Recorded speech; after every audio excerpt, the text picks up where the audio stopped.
ସମସ୍ତେ ହଉଛି ନାରୀ କିନ୍ତୁ ଆମେ ପୁରୁଷ ବେଳେ ଦେଖା ଯାଉଛେ କିନ୍ତୁ ପୁରୁଷ ନୁହେଁ ଆମେ ହଉଛେ ପୁରୁଷା ପୁରୁଷ ନୁହେଁ ପୁରୁଷ ହଉଛନ୍ତି ଜଣିଏ ସିଏ ହଉଛନ୍ତି ମହାପ୍ରଭୁ ଶ୍ରୀ ଜଗନ୍ନାଥ ସେଇ ତାଙ୍କୁ ହିଁ ଆମେ ସମସ୍ତେ କହୁଛେ ଜଗନ୍ନାଥ ସ୍ୱାମୀ ନୟନ ପଥଗାମୀ ଭବତୁ ତମେ ହେଉଛ ଆମ ମାନଙ୍କର ସ୍ୱାମୀ ଆମ କାହିଁକି ଆମେ ନାରୀ ହେଇଯାଉଛେ ନା ଆମ ପାଖରେ ରାଧା ଭାବ ଅଛି ଏବଂ କୃଷ୍ଣ ଭାବ ଅଛି ଆଉ ସେ ମହାପ୍ରଭୁ ଶ୍ରୀ ଜଗନ୍ନାଥ ଯିଏ ସିଏ ହଉଛନ୍ତି ରାଧା ଏବଂ କୃଷ୍ଣଙ୍କର ଗୋଟେ ମିଳିତ ଅଙ୍ଗ ଆପଣମାନେ ଜଗନ୍ନାଥଙ୍କୁ ଦର୍ଶନ କଲାବେଳେ ଦେଖିଛନ୍ତି ନୃତ୍ୟ ନାଇଛନ୍ତି ସେ ଗୋଟେ ନୃତ୍ୟ ନାଇଛନ୍ତି ସେ ଗୋଟେ ସ୍ତ୍ରୀ ଲୋକ ଏବଂ ପୁରୁଷ ଲୋକର ମିଳିତ ଅଙ୍ଗ ହଉଛି ମହାପ୍ରଭୁ ଶ୍ରୀ ଜଗନ୍ନାଥ ହଉଛନ୍ତି କୃଷ୍ଣ ଏବଂ ରାଧାଙ୍କର ଦୁଇଟି ମିଳିତ ଅଙ୍ଗ ସେଇ ରାଧା ଏବଂ କୃଷ୍ଣଙ୍କୁ ଧରି ଏ ଶରୀର ମଧ୍ୟ ସେଇଭଳି ଭାବରେ ସଂରଚନା କରାଯାଇଛି ବାମ ଅଙ୍ଗଟି ଆମର ହଉଛି ସ୍ତ୍ରୀ ଅଙ୍ଗ ଡାହାଣ ଅଙ୍ଗଟି ହଉଛି ପୁରୁଷ ଅଙ୍ଗ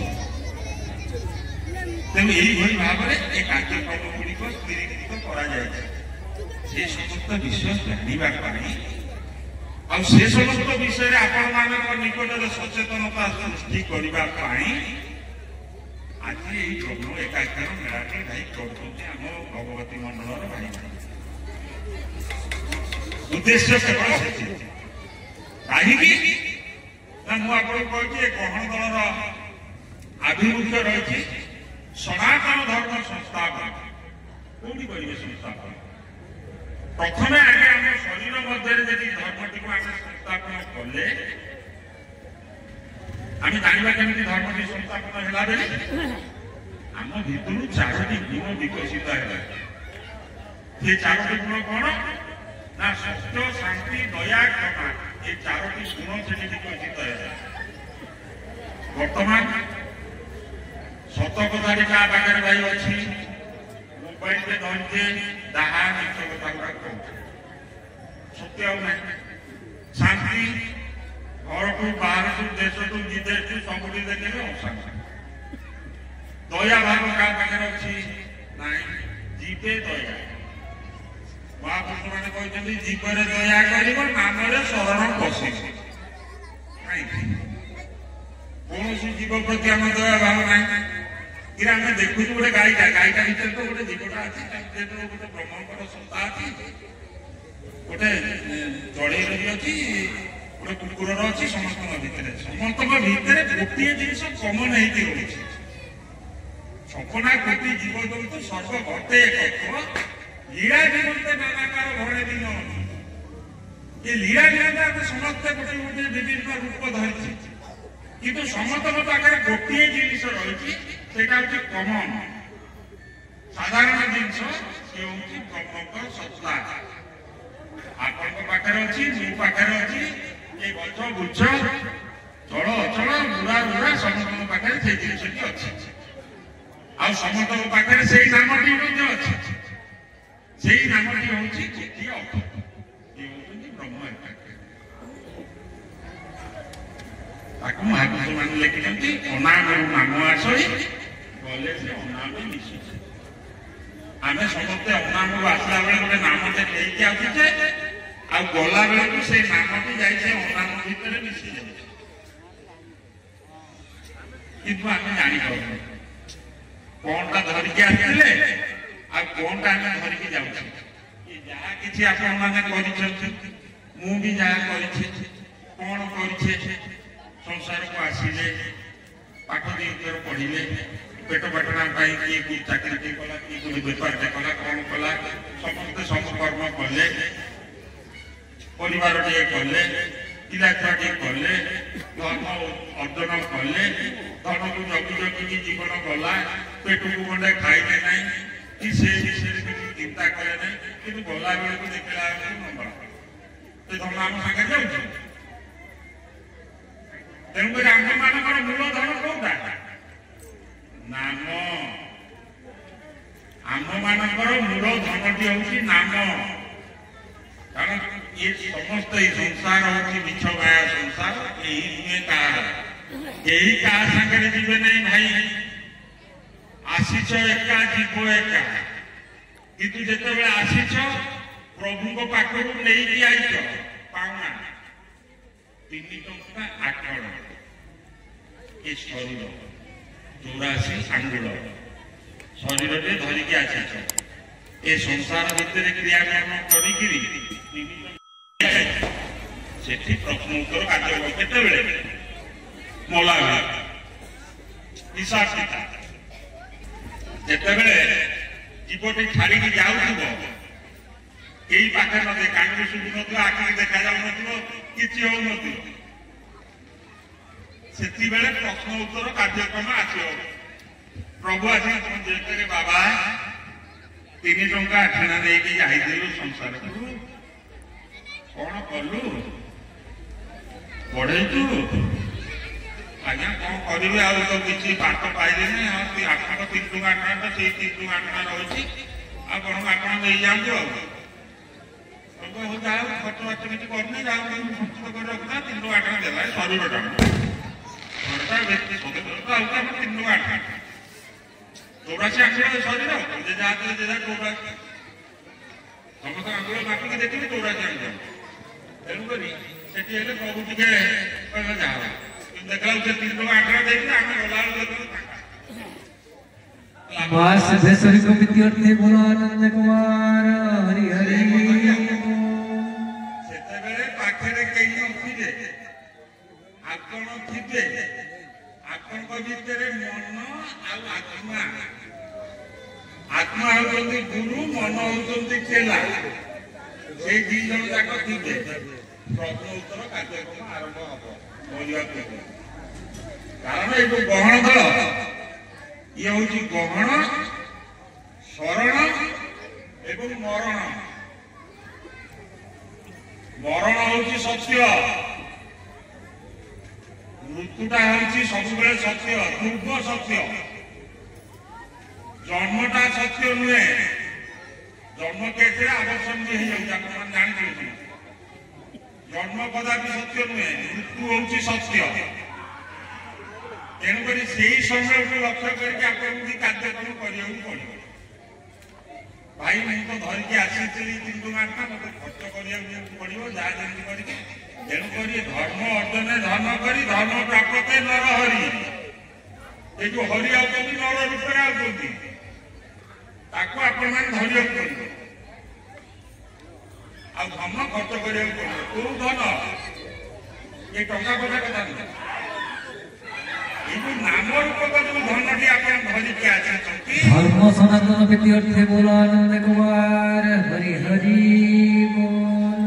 ये जो नाम रूपक धनटी आप धरिकी आसी संसार को से धर्मर कर्मटी आप करके जाइए सब पुणी जाए आउथरक देखा देखी हवा कारण जुग को जुग यही मत परमानंद है जगत आमे मैंने समस्ते आसुचु सेमती कई का चिन्ह यह तो रोज कथा आप गोटे बाटर आई मुझे गोटे बाटर आई कई का चिन्ह कि चिन्हा चिन्ह हम जिते आप पाठटी जानिदेवे आम पाठटा किए जानी अल्प कहूँ आप जो जानिदेवे सागे सागे चिन्हा पड़े कारण आप तो गोटे अवसर मोर तो गोटे अवसर ब्रह्म के बोलो आनंद कुमार यही जिनिस गुड़िक सचेतनता सृष्टि करने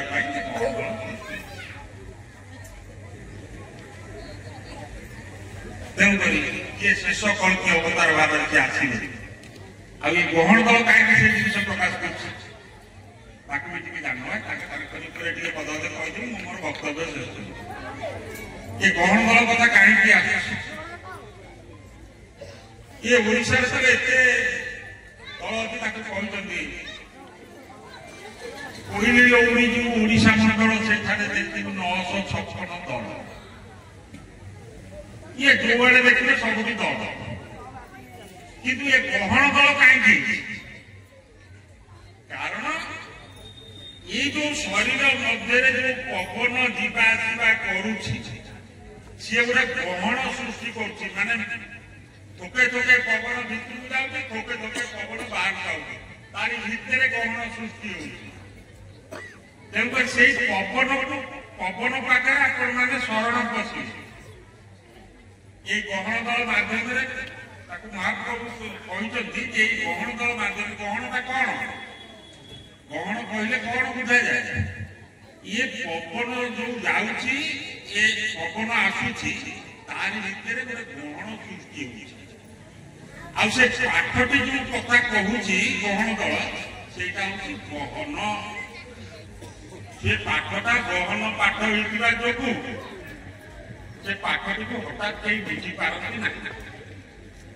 ଆଉ ଯିଏ ଗହଣରେ ଆସିଲା ଆଉ ଶରଣ ପଶିଲା ସିଏ ଜୀବ ଥାଉ ଥାଉ ମରିବାକୁ ତାକୁ ପଡିବ। ଏ କଥା ହେଲେ ତ ଆମେ କେହି ଗହଣକୁ ଭାଇ ଆସିବୁ ଆରେ ନାଇଁ ସେ କଥା ନାହିଁ।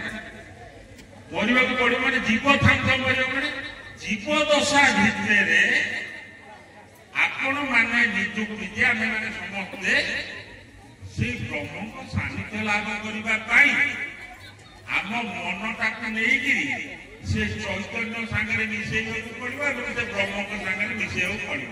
କାରଣ ବ୍ରହ୍ମ ଯିଏ ଚୈତନ୍ୟ ହଉଛନ୍ତି ସେଇ ତାଙ୍କ ସାଙ୍ଗରେ ମିଶେଇଲେ ଧୀରେ ଧୀରେ କଣ ହବ ନା ଆମ ଶରୀରଟା ଅଛି କି ନାହିଁ ଆଉ ଜଣା ପଡିବ।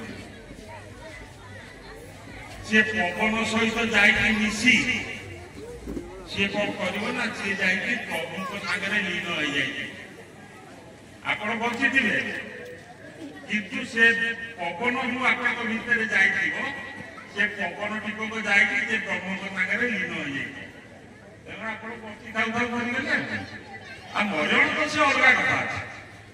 ଜୀବ ଥାଉ ଥାଉ ମରଣ ଯୋଉଟା ସେଇ କଥାଟି ହଉଛି ଗହଣ ଦଳରେ ଶରଣ ପଶିବାକୁ ପଡିବ। କାହା ପାଖରେ?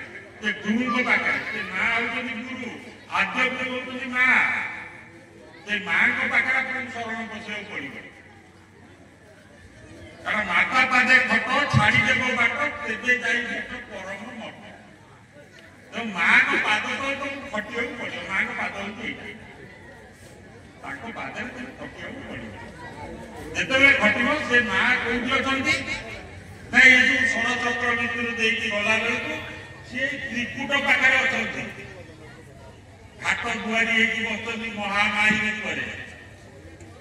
ଯେତେବେଳେ ଆପଣମାନେ ପବନ ତୋଳିବେ ଧୀରେ ଧୀରେ ଧୀରେ ଧୀରେ ତୋଳିବେ ସେତେବେଳେ ଯାଇକି ଆପଣ ତ୍ରିକୁଟ ପାଖରେ ପହଞ୍ଚିବେ।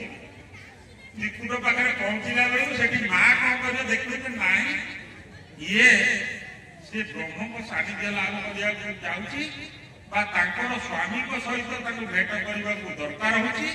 ତେଣୁ ସିଏ କଣ କରିବ ନା ବାଟ ଛାଡ଼ିଦେଲେ ଏଠି ଗୋଟିଏ ତୀର ଚିହ୍ନ ଭଳିଆ ଗୋଟିଏ ଅଣାଟିଏ ରହିଛି। ସେଇ ଯୋଉ ମୁଁ ଆପଣଙ୍କୁ କହିଛି ଯେ ବେଲି ସନ୍ଧି ମଧ୍ୟ ଲାଗିଛି ବଦନ। ବେଲି ସନ୍ଧି ମାନେ ଦିଟା ସନ୍ଧି ଘର ଅଛି ଏଇ ମସ୍ତକରେ। ଗୋଟେ ହଉଛି ତ୍ରିକୁଟ ସନ୍ଧି ଆଉ ଗୋଟେ ଉଦୟ ପଶ୍ଚିମ ଘର ଏଇଟା। ଏଠି ଗୋଟେ ସନ୍ଧି ଅଛି। ଆପଣ ଦେଖୁଛନ୍ତି କେମିତି? ସାଇନ୍ସ ପାଠ ଯୋଉମାନେ ପଢୁଛନ୍ତି ସେମାନେ ଜାଣିପାରିବେ। ରିଫ୍ରାକ୍ସନ ଗୋଟେ ହଉଛି, ରିଫ୍ଲେକ୍ସନ ଗୋଟେ ହଉଛି। ଆଲୋକଟା ଆସୁଛି ଆଖି ବାଟ ଦେଇକି ଯାଇକି ଏଠି ରହୁଛି, ଏଠି ପୁଣି ବ୍ୟାକ୍ କରିକି ଯାଇ ଦେଖିଲା ଆପଣ ଦେଖିପାରୁଛନ୍ତି। ଏଇଟା ବିଜ୍ଞାନ କହୁଛି। ମହାପ୍ରଭୁ ପାଠ ବି ମଧ୍ୟ ସେଇ ଆଗରୁ ବିଜ୍ଞାନ ବିଶେଷ ଜ୍ଞାନ ସେଇଟା ବିଜ୍ଞାନ ହେଇଛି। ତାଙ୍କ ପାଖରେ ସବୁ ଜ୍ଞାନ ଥିଲା। କାରଣ ସିଏ ହଉଛନ୍ତି ଭବିଷ୍ୟତ ବକ୍ତା। ତାଙ୍କୁ ଦେଖାଯାଉଥିଲା, ଆମକୁ ତ ଦେଖାଯାଉନି। ଆମେ ସେଇ ବହି ଗୁଡା ପଢିକି ଯାଇଛନ୍ତି ଜାଣିବା। ତେଣୁ ସେଇ ବେଲି ସନ୍ଧି ମଧ୍ୟ ଲାଗିଛି ମଧ୍ୟ ବ୍ରହ୍ମ ଏକାକ୍ଷର ବ୍ରହ୍ମ ନିରଞ୍ଜନ। ସେ ବ୍ରହ୍ମ ହଉଛନ୍ତି ଏକ ଅକ୍ଷର, ସେ ବ୍ରହ୍ମ ରହୁଛନ୍ତି ଏଇଠି ତାଲୁକା। ଆପଣମାନେ ସମସ୍ତେ ଜାଣିଥିବେ, ସମସ୍ତେ ପିଲା ଛୁଆ ଆମେ କରିଛେ। ଯେତେ ପର୍ଯ୍ୟନ୍ତ ଏ ତାଲୁକାରେ ଚର୍ମ ନ ପଡିଛି ସେ ପିଲା ଭୂମିଷ୍ଠ ହଉନି। ସେତେ ପର୍ଯ୍ୟନ୍ତ ପିଲା ଭୂମିଷ୍ଠ ହଉନି।